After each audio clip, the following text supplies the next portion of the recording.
Ustadz, saya adalah seorang praktisi. Sama, saya juga praktisi. Praktis, setelah ceramah, pulang. Masya Allah.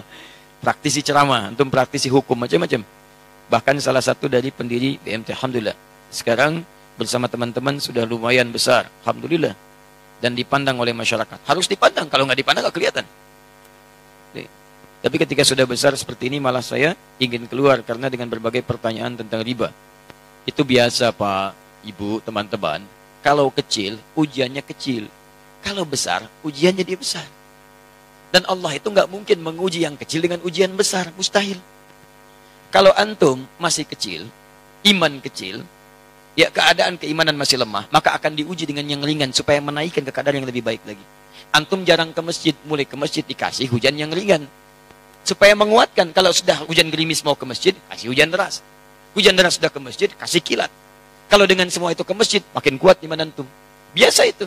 Belum pernah tahajud, bangun malam. Kasih hujan ringan-ringan, alarmnya nggak muncul. Nanti setelah kuat, nah muncul lagi bola saat bersamaan. Setelah dia kuat lagi, muncul lagi kasih aktivitas yang membuat antum disandingkan tahajud atau misalnya mengerjakan aktivitas itu. Ini pun demikian. Antum bangun BMT, kecil-kecil. Kalau modal masih kecil, yang terlibat sedikit. Itu. Ya, asetnya masih sedikit. Garapan masih sedikit. Nanti begitu mulai banyak, bank-bank konvensional mulai melirik. Tawarin modal. Ya. Orang-orang mulai terlibat. Setan mulai masuk di situ. Apa di antara masuknya? Masuk dulu di antara antum semua. Quran surah 5. Ayat 90 sampai dengan ayat 91 ya. Awas. Innama yuridu syaitanu an yuqi'a bainakumul a'adawata wal baghdha. Setan itu senangnya menanamkan permusuhan dan saling sifat marah-marahan. Maka mulai rebutan aset. Mulai mengklaim. Ini yang paling punya jasa. Ini yang paling punya ini itu. Akhirnya masuk tawaran dari orang lain. Seperti membuat ramalan-ramalan dunia. Hayalan-hayalan tingkat tinggi dunia. Kasih modal ini, kasih itu. Tapi dengan cara yang salah. Setan nanamkan keributan di dalam. Sekaligus membawa seperti hayalan dari luar masuk ke dalam. Maka yang seperti itu teman-teman sekalian. Pertama kalau ingin membangun nilai keislaman. Samakan visi dulu. Samakan visi. Duduk bareng-bareng. Sama nih antum masjid. Sama, saya nggak akan jauh-jauh ke BMT. Masjid itu, masjid. Kalau awal-awal bangun, itu dalam nilai fikihnya nggak akan muncul banyak keributan. Semua satu visi. Nanti setelah jadi masjidnya, baru setan masuk. Dibuat ribut. Dan hebatnya yang dibuat ribut bukan jamaahnya, DKM-nya dulu. Ya percaya silakan. Hampir setiap menemukan masjid, pasti senantiasa ada perbedaan yang menjurus pada perselisihan. Yang paling aneh, rebutan masjid. Masya Allah.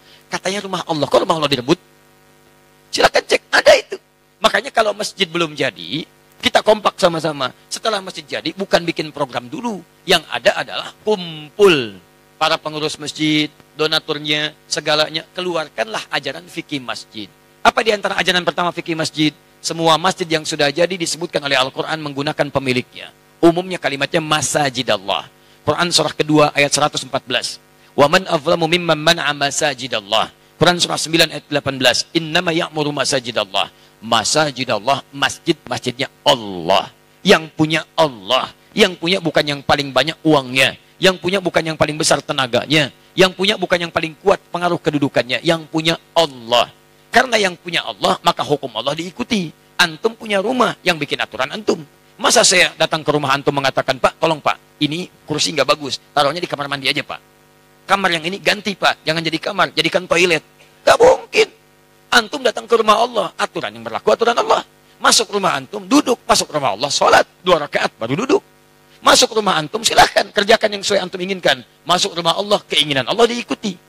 Makanya kalau antum ingin kompak seperti bikin BMT tadi, duduk, pelajari aturan Allahnya.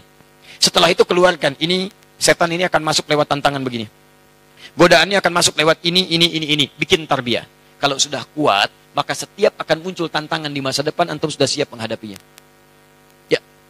Nah, yang kedua, antum yang bangun, antum yang jaga. Jadi kalau di rumah antum ada yang kotor, antum jangan tinggalkan kotorannya, bersihkan. Duduklah kemudian berdakwah dengan cara yang lembut. Maka saya kurang sepakat kalau antum harus keluar di situ. Kalau bisa, antum dakwahi. Dengan cara yang lembut, yang baik. Angkat kembali visi misinya. Angkat kembali janji Allah, kebaikan, menghindari riba dan sebagainya. Dengan itu insya Allah, Allah akan berikan petunjuk pada kebaikan-kebaikan.